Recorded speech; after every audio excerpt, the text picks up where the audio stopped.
What's up, everybody? So this is going to be part 2 of my review of RipX by Hit and Mix, their DeepAudio application. So I'm going to kind of demonstrate how you can kind of remix a song within the waveform itself, within the stereo track. So you don't need stems to actually remix the song and arrange things. So this is very cool and unique to this application. Like I said, it's similar to like a hybrid of Melodyne and Isotope RX. But it kind of does it in its own unique way. So I wanted to kind of show you in Audition here that, I didn't change any of the waveform. It literally was just a stereo track. But if you look a little closer here, if I go towards the beginning, you can kind of see the waveforms are slightly different because I actually rearranged stuff. I moved around the kicks, the snare, and so where you see like the peaks on this waveform are slightly different. That's because I actually changed the arrangement within the stereo track. So I wanted to kind of A/B the before and after, and you can kind of, I'll kind of go into detail of what I did in here. So let's play the before. Again, this is a song called Day and Night by Stompboxxmusic. So this is the original. Back to the beginning. Her voice is softer than silent night. And then the rearranged version. Mute this.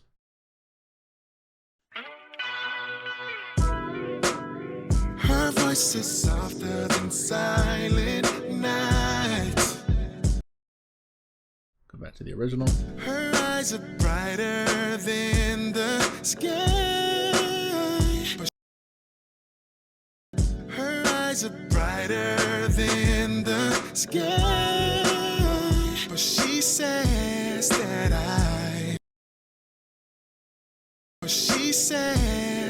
I'm not quite her type.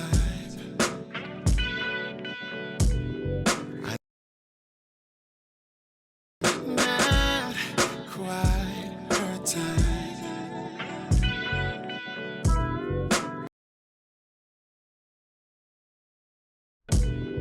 I know it's a natural to want something so much.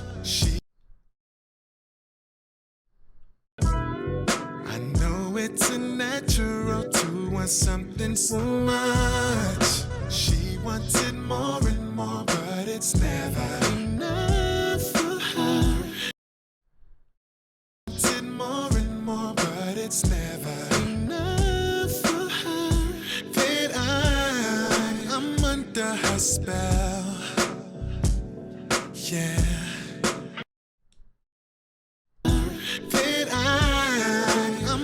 Her spell. Yeah. So I think you kind of get the gist of it. So yeah, I did quite a few different things here. So I ended up going into the what they separated as the kick. I relabeled this as a snare and kick drum.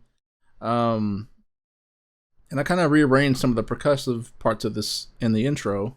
So let me go back to the beginning. Let me solo some of this stuff. But last time I must have hit something where I overwrote the original, which I don't know why they have that as an option even, because it's kind of a destructive editing method, which I'm not in favor of when it comes to any application, honestly, because it's just such a pain in the butt. If you mess up, it's hard to go back. But anyway, I was able to click on this layer. And under their little drop-down menu here, I chose the harmony, and anything you add will show up here, which is kind of cool. So if you kind of lose track of what you may have added, so I can click on that category. I don't have anything added with this particular sound.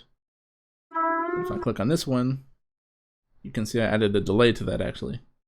So yeah, I ended up harmonizing this instrument. So I dropped it down 2 octaves.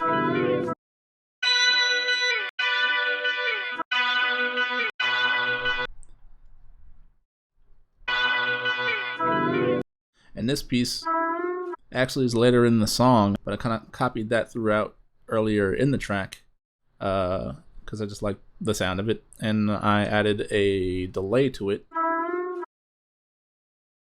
So I added a 1/4 delay. So one thing I wish it had, as I mentioned before, you know, some things I like about this program, some things I think they can improve. Again, this is really cool, but I wish it had a separate option so I can adjust how long that lasts, like the sustain of the delay and the volume of the delay. I don't see an option for that. If there is, please let me know in the comments below. Next, I kind of rearranged along with that. So I kind of went periodically throughout this and deleted parts of this instrument there, just to kind of create more dynamics within the song itself and to kind of emphasize certain phrases and words. I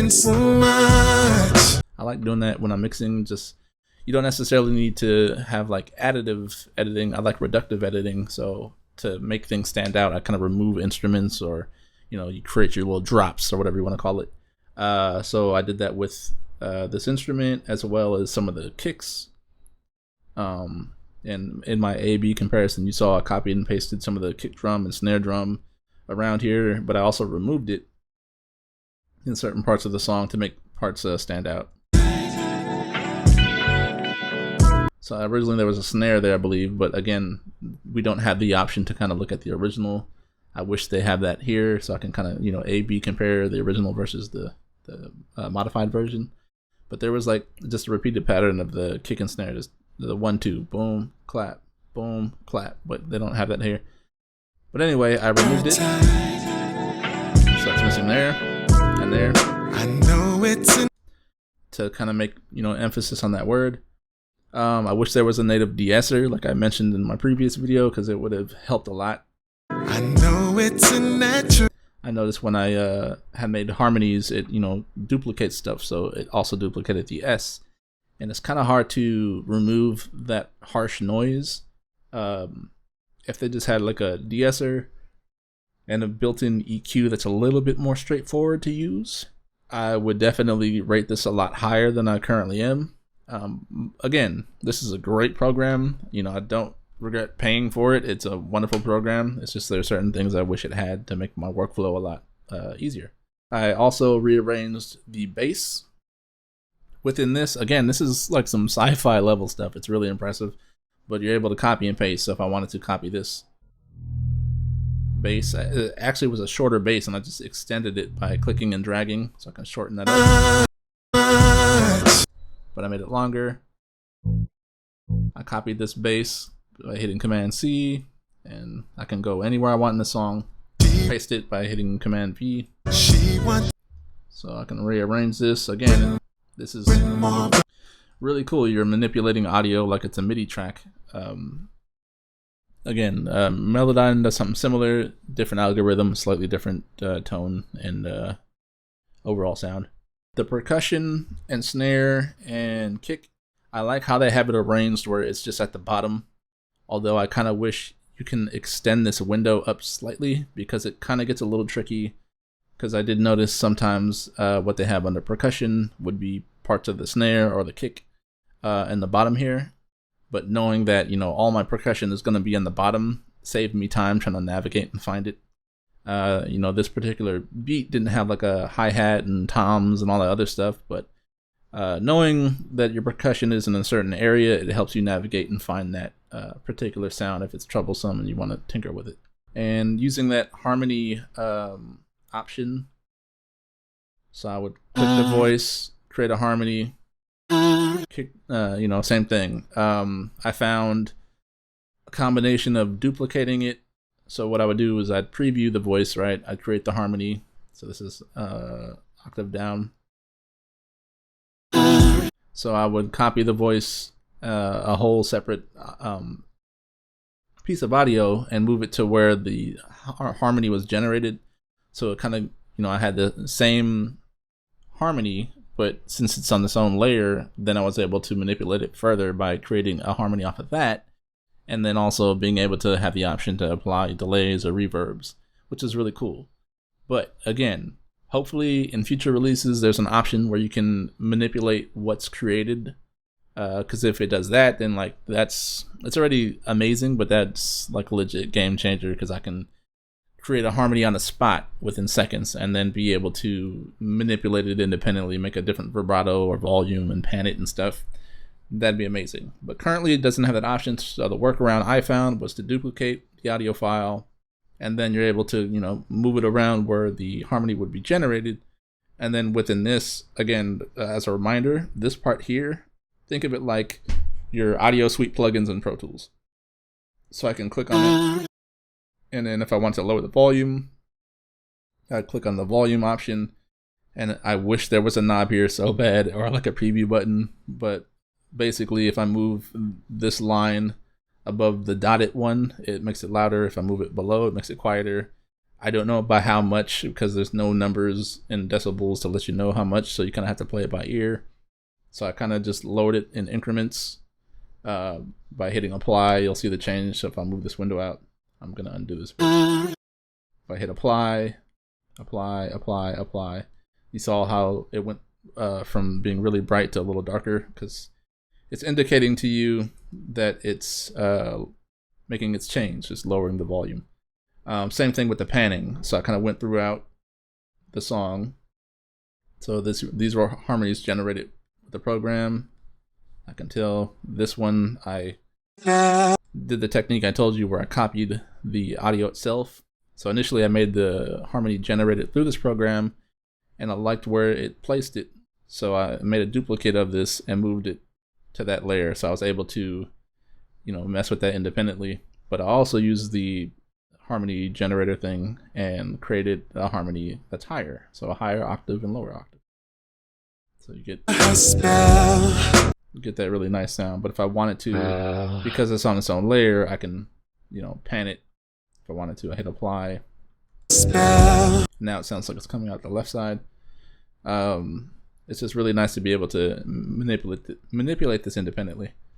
Moving right along. So just so you can kind of see all the edits involved with this. So again, these are generated through the program, through the little generator thing. And I use that same technique to find the right key where our harmony should be placed. So I believe that was like an octave up. That might have been an octave up. And then this, and that's kind of playing around. I made another duplicate and kind of found like the sweet spot of where a nice harmony would sound. And then panning those left and right by like 20%. So one more thing I wish they had here, again, you can't really save presets, which is so frustrating to me. I don't know why it's, you know, it says presets, but you can't save your own. It's a little counterintuitive, but anyway, again, with this, there's no numbers, so you can't really know by how much percentage it's moving around. I can move this, and it moves around there. That's cool, but I kind of wish there was like a knob. And your max, it looks like it's 43. Range is hard left 45, top hard right 45. So yeah, I think it maxes out at like 45 degrees. It's cool. I kind of wish there was an option, again with like a knob where I can manipulate this. Otherwise, I'm playing around with different lines and trying to find the right spot, which gets a little tricky sometimes. But anyway, I use that to pan different things. And being that I panned it, it made, you know, different parts of the voice stand out a lot. So I had to make sure, in addition to panning it, I had to drop the volume down so it blends a little smoother.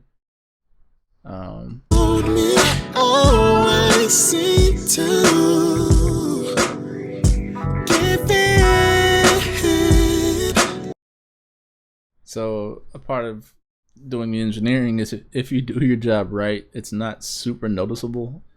It's kind of funny, but yeah, if you do it well enough, you shouldn't really hear the sound stand out too much. And I know this is kind of a rushed mix, even though this took me like quite some time to do. If I did it even more smoothly, it wouldn't be super noticeable. So that's when so maybe I want a harmony there. Just click this button once, and then every time I change this little slider here, it will preview the change.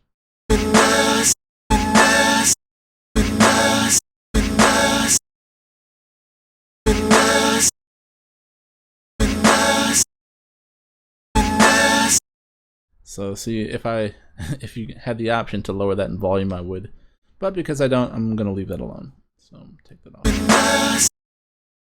See the iridescent light in my mind, can't tell the day. So I also did that with some of the instruments, not a lot, because some of these are kind of hard to hear. It gets a little too messy if I keep adding harmonies everywhere. So I might add it to that. So again, I can either copy it by hitting Command C when it's selected, and hit Command V, paste it right on top, and I can move it up.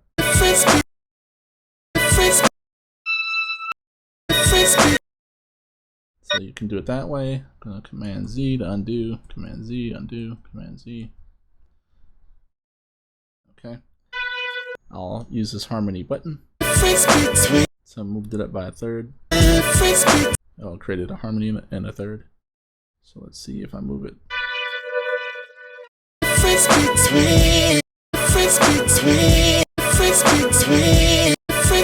Because there's so much going on here, it kind of gets lost, honestly. So I'd probably have to take stuff out so that can stand out a little bit. But it's that easy to create harmonies, which is like, it's really cool.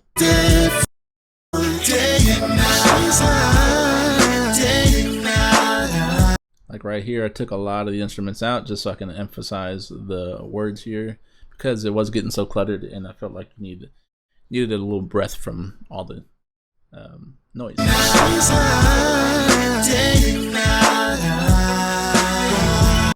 can actually probably go further, and I'd probably delete this.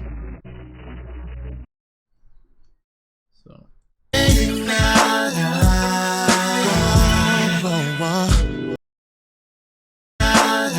Gonna have like full acapella breakdown right here with drums. I'll delete that.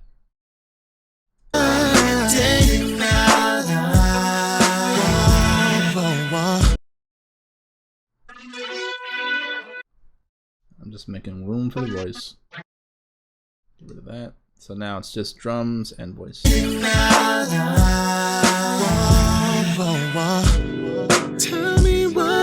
There's a few bass notes in there too, though.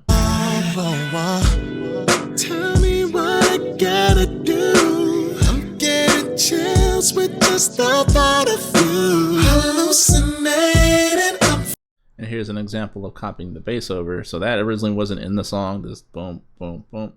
But because it is so easy to, you know, create your harmonies or copy things over, I was able to add that.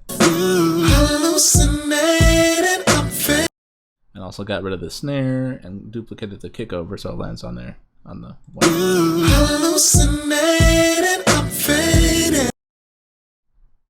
And if you wanted to, I mean, I don't know why you would, but you can copy this over. Paste.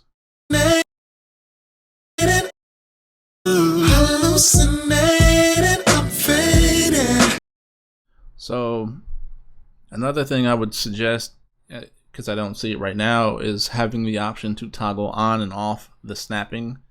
I don't know if that's even a thing here, but like when you're trying to slide notes over, I don't see an option to be able to toggle it on and off, which, you know, if I'm trying to get real, I can see it snapped right there to this line right here. But sometimes I don't want that, so I don't know if there's the option somewhere around here where I can untoggle that. Click to drag note. Okay, yeah, I couldn't find it. If it is on here, again, leave it in the comments. But an option to toggle on and off snapping would be great. Moving right along, I think that this gotta be a remedy for insanity. The fact that I can, you know, add a whole different line of reverb or delay in a completely mixed song is really incredible, honestly. So I'm gonna do that here. I'm gonna copy. Let's see, get the voice. Make sure that's selected. Yep. So I'm gonna say harmony. Maybe not that high.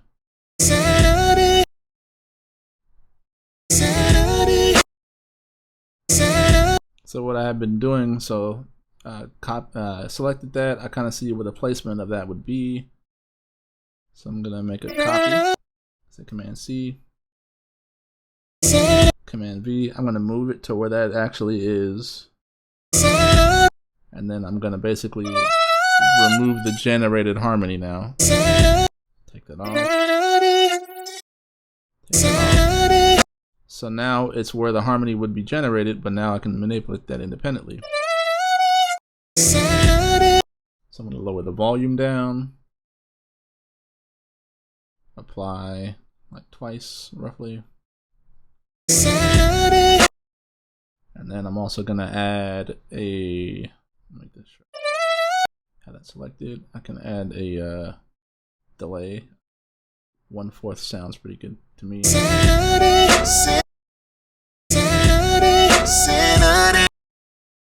And I'm also going to pan this. So if you drag it to the left or right, it clears this out. I didn't state that in the previous video, but rereading this to clear the points. But again, I wish there was just a button to click clear it, and then you know, like a default option, which is kind of silly. So I'm gonna pan that a little bit to the right, apply that. Now because it's panned, it's gonna be a lot more obvious, so I'm gonna lower this volume further. So I'm gonna click that about twice. So now let me rewind a little further.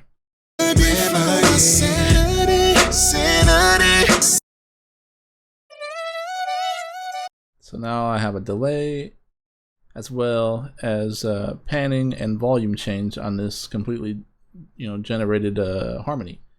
You can go a little further. They have an option for vibrato. If I change it, you know, crank that up a little bit, it sounds a lot more warbly. So you can do that. It's like a, think of it like globally affecting this audio. Or I can manually do that with the tool I was showing you in the video previously. Brush, the way that when I was playing around with this further, I understand it. It's similar to like think of it like a brush size in like Photoshop. That's kind of how I understand it. The furthest to the right you move it, think of it like your brush getting larger. To the further to the left, think of your brush getting smaller. Essentially, that's what's happening. So now it's warbly. So one more thing I want to add is maybe take that vibrato off. Say a little bit closer.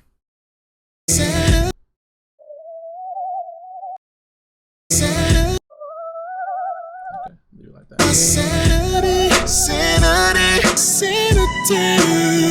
Cause I can't sleep, I'd rather be drifting away.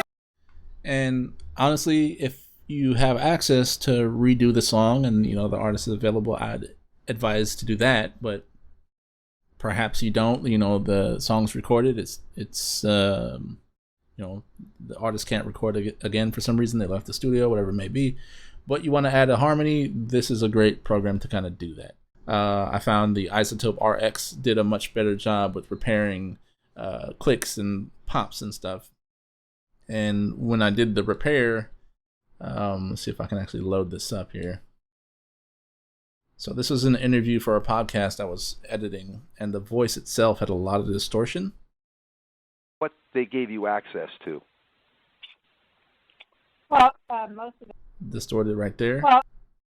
Most of And this is after me kind of playing around with this. were retired. I worked with them either in research. So the problem with this, it wasn't that there was clipping on some of these parts. There was actual audio loss. So these parts that are dark, there's actually no audio. So if I pull that up in like Adobe Audition, you'll see that there's a blank area where the waveform should be. And I didn't see a part to like actually fix that. I was looking around here and hoping one of these tools can do that. So what I would do is make a slice, which they have a tool here, a little razor tool, but it's not as accurate as I'd like. But basically make a slice and then slide this over, but there's no option to really crossfade it. You know, so there's definitely room for improvement with smaller things when it came to repair. I wish there was an option to toggle between like a window for repairing audio and a mix window, like kind of like how Adobe Audition has. So they have their, you know, their main window and you have your mixer window. I wish there was that for like repairing and mixing, because that would be amazing if you had that option, because then you'd have specific tools for de-essing and etc. But until that time comes, you know, I really like this program, but there's definitely room for improvement. I'll probably hop in a part 3 for this video and dive a little further into this restoration part of it. For the time being, thanks for watching. Be sure to like, subscribe, and check out part 3.